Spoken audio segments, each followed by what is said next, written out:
le temps passe, mais Dieu arrangera le temps. Dieu n'est pas en retard. Alléluia. Gloire à Dieu.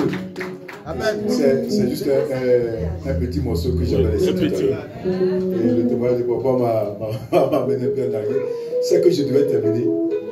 Dieu m'a béni. J'ai eu mes papiers. Avec toutes les difficultés, c'est vrai, mais j'ai eu mes papiers. Aujourd'hui, je suis en train d'implanter une œuvre au Canada. Je vais y aller encore le 21 de ce mois-là, donc dans quelques jours. Je vais y retourner pour implanter l'œuvre au Canada. La main de Dieu n'est jamais limite. Amen. Amen. Sois béni. Alléluia. Alléluia. Soyez bénis. Un témoignage appelle un autre. C'est ici, vous regardez. Vous dites là-bas, là-bas. Mais vous ne regardez pas derrière vous aussi, à côté de vous. Alléluia. On est le jour de la fête.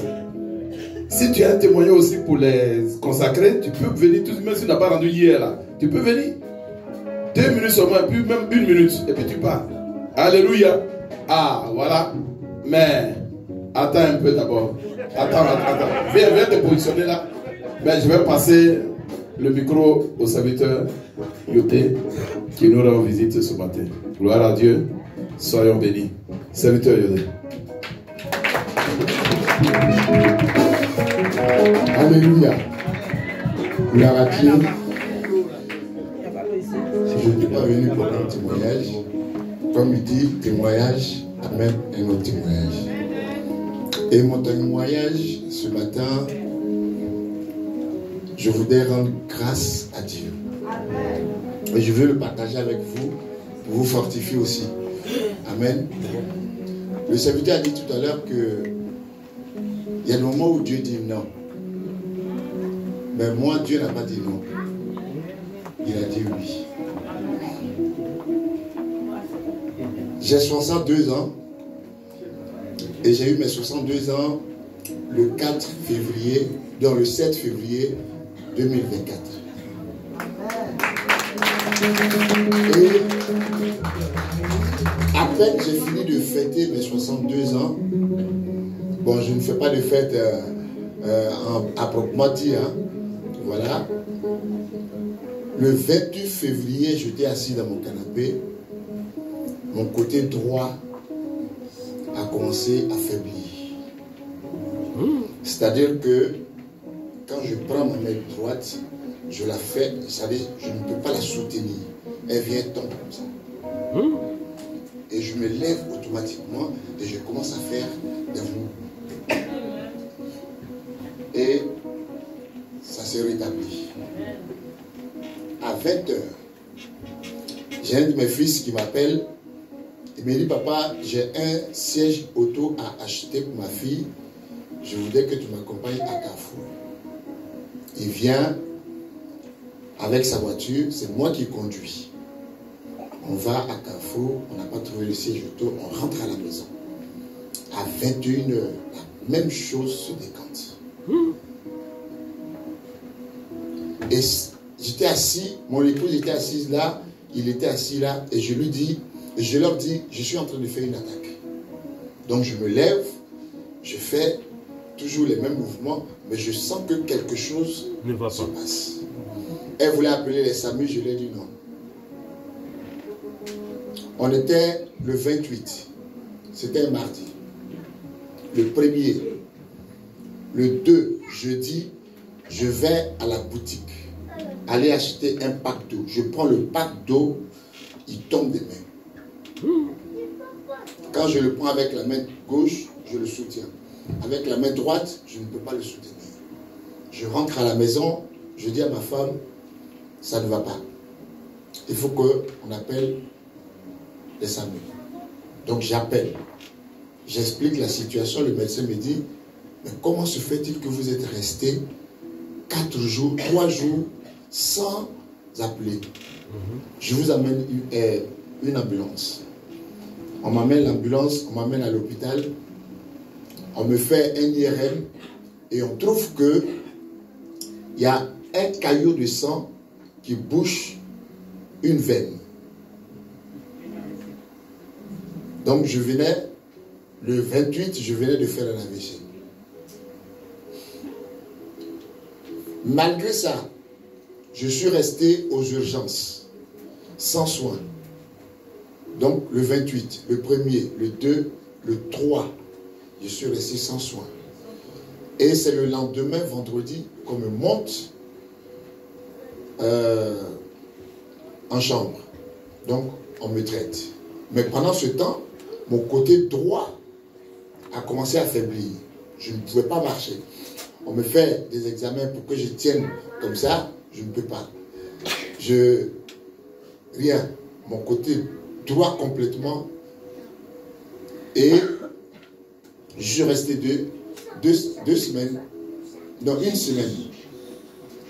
Après une semaine, ils m'ont dit, bon, on vous envoie en rééducation. J'ai fait 10 jours en rééducation et par la grâce de Dieu, je n'ai aucune séquelle. Amen. Je n'ai aucune séquelle. Ben, vous voyez, il y a les uns et il y a les autres. Les uns sont les enfants de Dieu. Les autres, je ne sais pas qui ils sont.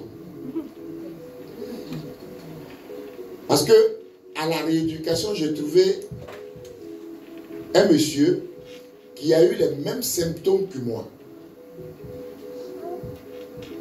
Le matin, il s'est réveillé, il a vu que son côté droit était engourdi, son sac, il ne pouvait pas le soutenir. Il dit, bon, je vais me coucher, je vais attendre mon frère, et à 20h, le même jour, à 20h, ça n'allait pas. Il l'a envoyé à l'hôpital, il devait paralyser des côtés.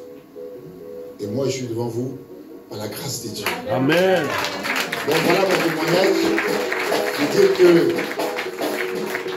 qu'il ne faut jamais désespérer parce que Dieu est Dieu. Amen. Amen. Que Dieu vous bénisse. Sois béni, c'est vrai. C'est vrai. J'ai vu quand comme lui et moi on est en amitié, quand j'ai vu sur ma page, j'ai vu qu'il était à l'hôpital. Je dis, mais c'est quoi ça? Donc c'est un serviteur, on se connaît depuis. Et je l'ai appelé. Il dit, mais qu'est-ce qui se passe? Il dit, ah, c'est ce que tu as vu. Donc vraiment, il a été attaqué. Et vraiment, il est là ce matin. Sois béni, que Dieu te fortifie. Que Dieu nous épargne de toutes ces choses. Amen. Dans le nom de Jésus, parce qu'on n'en a pas besoin. On a besoin d'avoir la force, la santé pour le servir. Et lorsque lui, il décidera de nous prendre, qu'il nous prenne carrément comme partie. Gloire au Seigneur. Alléluia. Bien, je vais laisser mon fils le témoin. Alléluia. Je voulais témoigner pour mon grand-père, Blaison. C'est un vieux, je peux dire, presque toute l'église a passé chez lui. Et quand moi je suis arrivé d'Italie, j'avais mes documents d'Italie. Mais quand tu te déplaces, que tu arrives dans un autre pays, on dit que tu es sans papier. Donc moi j'étais ici, je n'avais pas de papier, malgré que j'avais mes documents d'Italie, mais on dit que je n'avais pas de papier, je n'avais pas droit aux soins. Mais grâce au monsieur, à mon père qui est assis là, il m'a donné d'abord son adresse de la maison, qui est un peu difficile à avoir ici. Et quand tu demandes à quelqu'un pour qu'il te donne une adresse simplement pour que ton courrier passe là, c'est difficile. Et le vieux, il m'a accepté, il m'a donné son adresse. Il m'a amené à la mairie de la Vitry. J'ai fait ma demande de AME. Et ma AME est sortie 100% soins. Tandis que ma femme avait déposé pour elle déjà, mais elle attendait, mais moi je suis venu, pour moi il était déjà sorti et j'avais mes soins. 100%, je partais à l'hôpital, je partais à la pharmacie, je dépensais rien. Grâce au monsieur qui a assis, son adresse et tout ce qu'il a fait pour moi. Mes enfants et moi, je quitte où j'habite actuellement, je les amène à l'école à Noisy-le-Sec. Ça, c'est dans le 93. Je laisse les enfants à l'école, je passe ma journée chez le vieux. Et à 15 h, je prends le train, je vais prendre les enfants à l'école et on retourne où on habitait. C'était difficile, mais Papa Bézon, sois béni. Que Dieu te bénisse de tout ce que tu fais pour nous. Amen. Que d'émotion. Que d'émotion. Ah, tu veux témoigner aussi? Je vous donne quelques secondes seulement, hein, parce qu'on n'a pas de... C'est vous qui allez dire après, mais papa, tu as pris tout le temps. C'est pas moi qui prends temps. Hein. Gloire à Jésus. Moi, je vais rendre témoignage pour tout ce que Dieu a permis que j'ai dans ce pays. Quand j'étais là depuis 2007, on était à l'Italie, après on est venu ici. Et puis, je partais à l'église au bord de la Seine, quelque part à Orangis. Arrivé là-bas, les pasteurs, les dirigeants, et même ils ont commencé à faire palabre. À cause des leadership, l'autre dit c'est moi qui suis premier pasteur ici, l'autre dit tu m'as trouvé ici, pourquoi tu veux être devant moi? Ils nous ont mélangés, ils nous ont divisés en deux, l'autre est l'autre groupe, l'autre est l'autre groupe. Je suis fâché, je suis parti m'asseoir à la maison, je ne partais plus à l'église. Je suis resté tranquille dans mon coin jusqu'à ce que je croise Aline, Rabé, ma fille, au marché. On causait comme ça. Et puis elle me dit, tu es ivoirienne? J'ai dit, je suis guérie. Aide-moi aussi. Et c'est comme ça qu'on a commencé. Elle a commencé à me tirer un peu. J'ai dit, ma chère, laisse-moi. Votre affaire ici à Paris, là, dès qu'on va à l'église, si ce n'est pas l'argent, c'est leadership. Moi, je ne vais plus là-bas. Je reste à la maison. Mais elle m'a soutenu dans la prière. Elle ne s'est pas découragée. J'avais même un problème de papier, tout ça là. Donc quand je suis allé à la préfecture, on m'a donné récépissé. Après récépissé, on m'a donné 1 an. Après 1 an, on m'a donné 10 ans. Après 10 ans, on m'a donné nationalité française. Tout ça grâce à ses prières. Elle m'a soutenu dans la prière. Le 28 de mois dernier, je suis allé, je me suis réveillé tard dans la nuit, je suis rentré dans la douche, je suis tombé. Même si c'est pas tout ça là, tous mes genoux là, tout, je suis tombé là-bas. Je suis parti, je restais en genoux là, j'ai commencé à prier jusqu'à, je me suis réveillé matin, j'ai pris ma voiture, je suis parti au travail. Arrivé au travail là-bas, je suis tombé. Ils ont appelé l'ambulance pour m'envoyer à l'hôpital de Mélin. Et arrivé là-bas, c'est le même truc là. Je suis sur le lit de l'hôpital et puis je l'ai appelé. Non, c'est elle qui m'a appelé. Elle m'appelle, je mets une vidéo, je suis à l'hôpital. Elle a commencé à prier. Elle a prié jusqu'à la nuit là même, on m'a libéré, je suis venu à la maison. Amen.